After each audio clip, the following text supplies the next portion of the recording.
محرم الحرام کا چاند نظر آنے سے پہلے جو شخص بھی یہ 3 کام کر لیتا ہے اگلا پورا سال اس کے گھر میں غربت نہیں آتی، کیونکہ محرم الحرام سے نئے اسلامی سال کا آغاز ہوتا ہے۔ تو جو بندہ اس سے پہلے یہ 3 کام کر لیتا ہے پورا سال اللہ تعالیٰ اس بندے کو غیب سے رزق عطا فرماتا رہتا ہے۔ اس بندے کی تمام حاجات میرا رب اپنے غیبی خزانوں سے پوری کرتا ہے، اس کی مشکلات حل ہو جاتی ہیں۔ اگلا پورا سال اس کے گھر کو اللہ مال و دولت سے بھر دیتا ہے۔ اور جو بندہ محرم الحرام کا چاند نظر آنے سے پہلے یہ 3 کام کرے گا کبھی بھی پورا سال اس کی جیب سے پیسے ختم نہیں ہوں گے، دولت ختم نہیں ہوں گی، کیونکہ یہ بڑا ہی خاص اللہ والوں کا بتایا ہوا ایک راز ہے جو آج میں آپ تک پہنچانے جا رہا ہوں۔ دوستو، اس کام کو ہم سب کر رہے ہیں۔ یہ 3 کام ہر کوئی کرتا ہے، کیونکہ ہم سب یہ کام کر رہے ہیں اور لوگ تو انتظار میں ہیں کہ کب ہمیں یہ موقع ملے اور کب ہم یہ وظیفہ کریں، یہ 3 کام کریں اور ہم بھی اگلا پورا سال خوشحال رہ سکیں۔ جو بھی خوشحال ہونا چاہتا ہے، جو بھی برکتیں رب سے سمیٹنا چاہتا ہے، جو بھی اپنی طبیعت میں، اپنے گھر میں اور اپنے گھر کے باہر اور اپنی طبیعت میں سکون لانا چاہتا ہے، اپنے کاروبار میں برکت لانا چاہتا ہے، من پسند شادی کرنا چاہتا ہے، بے روزگاری کو ختم کرنا چاہتا ہے، نرینہ اولاد چاہتا ہے، وہ بندہ، وہ عورت یقیناً یہ کام لازمی کرے گا۔ کیونکہ دیکھیں، یہ 3 کام کرنے سے ایک تو بڑی سے بڑی حاجت بھی ہو تو اللہ تعالیٰ پوری فرما دیتا ہے، بڑے سے بڑا دکھ بھی ہو، بڑی سے بڑی تکلیف بھی ہو تو اللہ تعالیٰ اس کو دور فرما دیتا ہے۔ اور اس کی برکت سے اللہ تبارک و تعالیٰ اس بندے کے جس نے یہ عمل کیا ہے یا جس کے گھر میں یہ 3 کام محرم الحرام کا چاند دیکھنے سے پہلے کیے گئے ہوں، اللہ تعالیٰ تمام گھر والوں کے مقدر کو سنوار دیتا ہے۔ دوستو، اطلاع کمال کا عمل اتنی کمال کا ہے، یہ عمل اتنا خاص ہے۔ یہ 3 کام تو دوستو، سب سے پہلا کام کیا کرنا ہے اس کا ذرا سمجھ لیجئے، بڑی توجہ طلب بات ہے، بڑا اہم نقطہ بتا رہا ہوں، کیونکہ یہ اللہ والوں کا خاص ہے تو اس کو خاص ترتیب کے ساتھ ہی کریں گے تو آپ کو پھر فائدہ ہوگا۔ اپنی منمانی اور اپنی باتوں میں کریں گے یا اپنے طریقے سے کریں گے، خود کا طریقہ اختیار کریں گے تو پھر آپ کو فائدہ نہیں ہوگا، پھر آپ جا سکتے ہیں چاہے آپ اس کو نہ کریں۔ وہ شخص بے مقدر والا ہے جو وظیفہ یہ قسمت کو سنوارنے کے لیے نہیں کرے گا، جو اپنے آپ کو اللہ کے قریب کرنا چاہتا ہے، مغفرت حاصل کرنا چاہتا ہے، اس عمل کے ذریعے سب کچھ حاصل کرنا چاہتا ہے، تو پھر اپنی تمام دعاؤں کی قبولیت اگر وہ چاہتا ہے، کسی بھی مشکل میں ہے اس سے نجات چاہتا ہے، مقروض ہے تو قرضے سے نجات مل جائے گی، کسی غم میں ہے تو غم دور کروانا چاہتا ہے، اگر کوئی شخص کسی پریشانی میں مبتلا ہے تو پریشانی کو دور کروانا چاہتا ہے تو یہ 3 کام لازمی کرے۔ سب سے پہلا کام استغفار ہے۔ پیارے دوستو، محرم نیا سال آنے سے پہلے استغفار کر لیں۔ کتنی بار کریں، کیسے کریں، اس کی تفصیل میں آگے جا کر مکمل بتاؤں گا۔ اس کے ساتھ آپ نے 2 کام اور کرنے ہیں۔ ایک کام تو استغفار کرنا ہے، استغفار بھی میں بتا دیتا ہوں کہ کون سا پڑھنا ہے، کیسے پڑھنا ہے، تو فوراً دعاؤں کی قبولیت ہوگی، گناہ مٹ جائیں گے۔ جو گناہ بھی آپ نے آج تک کیے ہیں انشاءاللہ گناہوں کو اللہ پاک معاف فرما دے گا۔ جب گناہ معاف ہو جاتے ہیں، اللہ گناہوں کی بخشش فرما دیتا ہے تو پھر زندگی آسان ہو جاتی ہے، مشکلیں ختم ہو جاتی ہیں۔ سب سے من پسند اور بڑھ کر چیز وہ ہے کہ اللہ تعالیٰ اس بندے سے، اس عورت سے راضی ہو جاتا ہے۔ تو ان 3 کاموں کے ذریعے جو بندہ بھی اللہ کو راضی کر لے گا، اللہ کو راضی کرنے والا بندہ، اللہ کو راضی رکھنے والا بندہ پورا سال کامیاب رہتا ہے۔ تو اب دوستو، محرم الحرام کا مہینہ کوئی عام مہینہ نہیں ہوتا، یہ اسلامی سال کا پہلا مہینہ اور حج کے بعد کا آنے والا پہلا مہینہ ہے۔ تو اب یہ اس حج والے مہینے کے آخری لمحات ہیں، آخری 2-3 دن رہ گئے ہیں۔ اس کے بعد یہ والا سال ختم ہو جائے گا اور نیا سال محرم کا شروع ہو جائے گا، اسلامی نیا سال شروع ہو جائے گا۔ تو ہم تمام مسلمان، کیونکہ ہم اسلامی کیلنڈر کو بھی مانتے ہیں اور ہم قمری اور عیسوی کیلنڈر کو بھی مانتے ہیں، اس لیے ہم ہر چیز کو مانتے ہیں۔ تو جو ہم اسلامی کیلنڈر کو مانتے ہیں، اس کا نیا سال چاند کے اعتبار سے سال آتا ہے، وہ سال جو چاند کے اعتبار سے آتا ہے، چونکہ چاند کی روشنی ٹھنڈی ہوتی ہے، تو یہ چاند کی ٹھنڈی روشنی آپ کی زندگی میں بہار لے آتی ہے، آپ کی زندگی میں سکون لے آتی ہے، آپ کی زندگی سے مشکلات کا خاتمہ کر دیتی ہے۔ اس لیے دوستو، محرم الحرام یہ حرمت والا مہینہ ہوتا ہے، اور دیکھیں اللہ تعالیٰ نے بعض دنوں کو بعض دنوں کے اوپر فضیلت عطا فرمائی ہے، بعض راتوں کو راتوں کے اوپر فضیلت عطا فرمائی ہے، بعض دنوں کو اللہ تعالیٰ نے بعض دنوں کو، بعض لمحات کو، بعض گھڑیوں پر فضیلت بخشی ہے، جن کو اللہ تعالیٰ نے باقی گھڑیوں کے اوپر فضیلت عطا کی ہوتی ہے۔ تو دوستو، یہ محرم بابرکت مہینہ ہے جو کہ سال کا پہلا مہینہ ہے، اور دوسرا یہ وہ بابرکت مہینہ ہے جس کے اندر امام عالی مقام امام حسین رضی اللہ تعالیٰ عنہ اور ان کے سارے خاندان اہل بیت کی شہادتیں ہوئیں۔ اس میں یوم عاشوراء کا دن بھی آتا ہے، تو ہم محرم کو حرمت والا مہینہ بھی کہتے ہیں۔ اس مہینے کی فضیلت دوستو اگر میں آپ کو بتانے لگ جاؤں تو مہینوں سال گزر جائیں گے، جس مہینے میں میرے پیارے رب نے اپنے پیارے نبی حضرت محمد صلی اللہ علیہ وسلم کی آل کی قربانی لی ہو۔ ایک قربانی میرے رب نے حضرت ابراہیم اور حضرت اسماعیل کی لی تھی، لیکن ان کی قربانی کو میرے رب نے جانور کی شکل میں بدل دیا تھا، یعنی کہ کوئی دمبا آ گیا تھا۔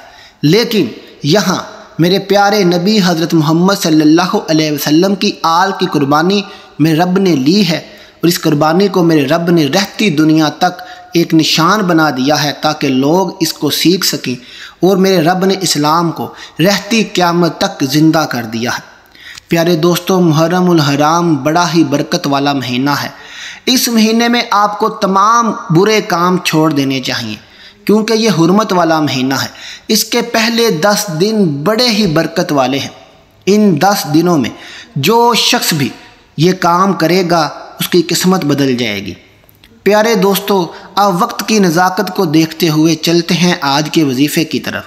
آپ نے محرم کا چاند نظر آنے سے پہلے یہ جو 2-3 دن رہ گئے ہیں، ان 3 یا 4 دنوں میں آپ نے محرم کا چاند نظر آنے سے پہلے یا محرم کا چاند دیکھ کر یہ 3 کام کر لینے ہیں۔ تو سب سے پہلا کام جو آپ نے کرنا ہے، پیارے دوستو توجہ سے سنیے گا، آپ کی توجہ بہت ضروری ہے۔ آج کا وظیفہ میں آپ کو بچوں کی طرح سمجھاؤں گا۔ آپ نے کرنا کیا ہے، کسی بھی نماز کے بعد باوضو ہو کر مصلی پر بیٹھ جانا ہے۔ آپ سارا دن کسی بھی وقت میں کسی بھی ٹائم یہ وظیفہ کر سکتے ہو۔ اگر آپ نماز کے بعد کریں تو زیادہ بہتر ہے، اگر آپ نماز کے بغیر بھی کرنا چاہیں تو یہ وظیفہ کر سکتے ہیں، لیکن نماز لازمی پڑھا کریں، کیونکہ نماز مسلمانوں پر فرض ہے، 5 وقت کی نماز فرض ہے۔ تو دوستو، آپ نے سب سے پہلا کام کیا کرنا ہے، باوضو ہو کر آپ نے مصلی پر بیٹھ جانا ہے، اور سب سے پہلے آپ نے نبی کریم کی ذات پر درود پاک پڑھنا ہے۔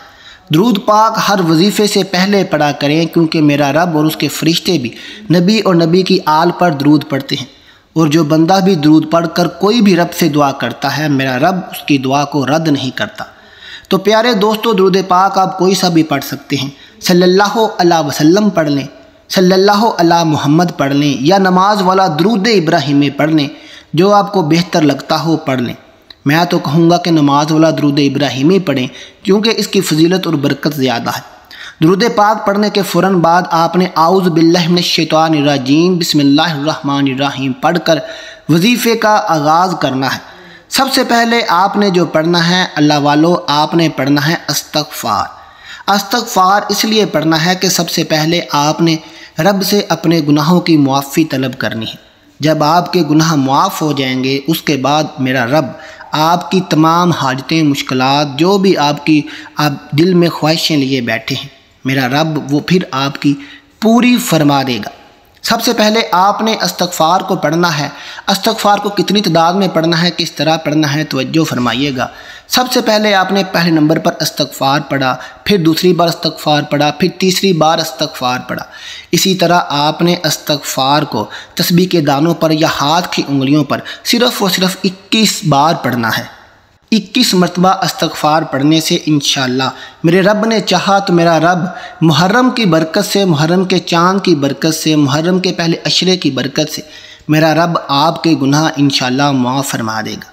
پیارے دوستو، پہلے نمبر پر آپ نے استغفار 21 بار پڑھا، اس کے بعد دوسرے نمبر پر آپ نے جو پڑھنا ہے اس کو توجہ سے سنیے گا، توجہ بہت ضروری ہے۔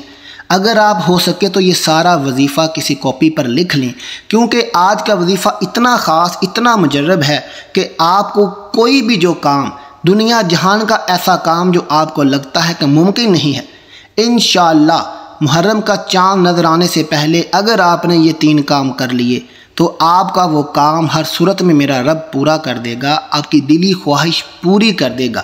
آپ کا کوئی کام بھی ایسا نہیں ہے جو میرا رب آپ کا اس وظیفے سے پورا نہ کرے گا۔ اب دوسرے نمبر پر آپ نے جو وظیفہ پڑھنا ہے یہ اللہ تعالیٰ کا بڑا ہی خاص اور اہم نام ہے۔ پیارے دوستو، اس کو کرنے سے آپ رب کا قرب حاصل کریں گے، آپ رب کے نزدیک ہو جائیں گے، اور جب آپ رب کے نزدیک ہو کر اپنی فریاد، اپنی التجا رب سے کریں گے تو آپ کی دعا ڈائریکٹ رب کریم کی بارگاہ میں جائے گی اور قبول ہو جائے گی۔ دوستو، اس کے بعد آپ نے پہلا وظیفہ کر لیا استغفار کا، اب آپ نے دوسرے نمبر پر جو پڑھنا ہے آپ نے پڑھنا ہے یا ذوالجلالی والاکرام۔ یا ذوالجلالی والاکرام کو آپ نے کیسے پڑھنا ہے، کتنی تعداد میں پڑھنا ہے، کس طرح پڑھنا ہے، توجہ سے سنیے گا، دھیان کیجیے گا۔ یا ذوالجلالی والاکرام 1 ہو گیا، یا ذوالجلالی والاکرام 2 ہو گیا، یا ذوالجلالی والاکرام 3 ہو گیا۔ اسی طرح سے یا ذوالجلالی والاکرام کو آپ نے ہاتھ کی انگلیوں پر یا تسبیح کے دانوں پر، اس کو بھی آپ نے صرف اور صرف 21 مرتبہ پڑھنا ہے۔ جیسے ہی آپ 21 مرتبہ یا ذوالجلالی والاکرام پڑھیں گے تو انشاءاللہ آپ رب کا قرب حاصل کریں گے، آپ رب کے قریب ہو جائیں گے، آپ کی دعا ڈائریکٹ، اس کے بعد جو بھی دعا آپ کریں گے آپ کی ڈائریکٹ رب کریم کی بارگاہ میں جائے گی۔ پیارے دوستو، دوسرے نمبر پر آپ نے یا ذوالجلالی والاکرام کو 21 بار پڑھ لیا۔ اب آخر میں آپ نے کیا پڑھنا ہے، یہ قرآن پاک کی بڑی ہی خاص اور لاڈلی صورت ہے، اس کو پڑھنے سے میرا رب آپ کی فریاد پوری کر دے گا۔ یہ رب کی لاڈلی صورت ہے، یہ رب سے لڑ لڑ کر، جھگڑ کر آپ کے تمام کام پوری کرواتی ہے، آپ کی فریادیں پوری کرواتی ہے، رب کریم سے جھگڑا کرتی ہے کہ اے رب، اس بندے نے مجھے پڑھا ہے، تیرے لیے پڑھا ہے، تیرا کلام پڑھا ہے، تیرے نبی کا کلام پڑھا ہے، اے رب تو اس کی فریاد کو پورا فرما دے۔ انشاءاللہ جو بندہ بھی یہ سارا وظیفہ اور اس صورت کو پڑھ کر رب سے پھر دعا کرتا ہے، میرا رب اس کی دعا کو رد نہیں کرتا، پورا ضرور کرتا ہے۔ اب دھیان سے توجہ سے سن لیجئے گا کہ تیسرے اور آخری نمبر پر آپ نے آج کون سا عمل کرنا ہے۔ یہ تیسرا عمل بڑا ہی خاص اور اہم ہے۔ دوستو، اس تیسرے عمل میں آپ نے سب سے پہلے بسم اللہ الرحمن الرحیم پڑھنا ہے۔ یہ بھی اب اس وظیفے، اس تیسرے عمل کا حصہ ہے۔ بسم اللہ الرحمن الرحیم ایک بار پڑھ کے آپ نے سورۃ الکوثر پڑھنی ہے۔ انا اتینک الکوثر فصلی لربک وانحر ان شانئک ھو الابتر۔ یہ بڑی ہی چھوٹی سی صورت ہے، لیکن یہ اتنے بڑے بڑے کام کروا جاتی ہے، اگر میں آپ کو گنوانے لگ جاؤں تو آپ حیران رہ جائیں، سالوں گزر جائیں، لیکن اس کی برکت اور فضیلت کم نہ ہو۔ یہ میرے رب کی لاڈلی اور پیاری صورت ہے۔ پیارے دوستو، سورۃ الکوثر کو آپ نے تسبیح کے دانوں پر یا ہاتھ کی انگلیوں پر صرف اور صرف 41 بار پڑھنا ہے، اور یہ پڑھتے ہی آپ کا وظیفہ مکمل ہو جائے گا۔ اب وظیفے کو دوبارہ سن لیں، سارا 3 کام جس طرح کرنے ہیں توجہ سے سن لیجئے۔ پہلے نمبر پر آپ نے استغفار 21 بار پڑھنا ہے، ہاتھ کی انگلیوں پر پڑھ لیں یا تسبیح کے دانوں پر پڑھ لیں۔ دوسرے نمبر پر آپ نے یا ذوالجلالی والاکرام کو بھی 21 بار پڑھنا ہے، ہاتھ کی انگلیوں پر پڑھ لیں یا تسبیح کے دانوں پر پڑھ لیں۔ تیسری مرتبہ آپ نے سورۃ الکوثر کو 41 مرتبہ پڑھنا ہے، اور اس طرح آپ کا یہ وظیفہ مکمل ہو جائے گا۔ یاد رکھیں، سورۃ الکوثر پڑھنے سے پہلے آپ نے بسم اللہ الرحمن الرحیم لازمی پڑھنا ہے، یہ اس کا حصہ ہے، یہ تیسرے کام کا حصہ ہے۔ پیارے دوستو، جیسے ہی آپ کی یہ 3 کام مکمل ہو جائیں تو آپ نے اس کے بعد ایک بڑا ہی خاص کام کرنا ہے۔ آپ نے سجدے کی حالت میں چلے جانا ہے اور سجدے میں رو رو کر، گڑ گڑا کر رب سے دعا کرنی ہے۔ جو بھی آپ کی حاجت ہو، جو بھی آپ کی مشکل ہو، آپ نے آج رب سے بیان کر دینی ہے۔ انشاءاللہ میرا رب آپ کی فریاد ضرور پوری کرے گا۔ آپ جیسے بھی دعا کرتے ہیں کر لیں، دعا کر کے اپنے لیے بھی دعا کیجئے، میرے لیے بھی دعا کیجئے۔ ملتے ہیں اگلی ویڈیو کے ساتھ۔ اللہ حافظ۔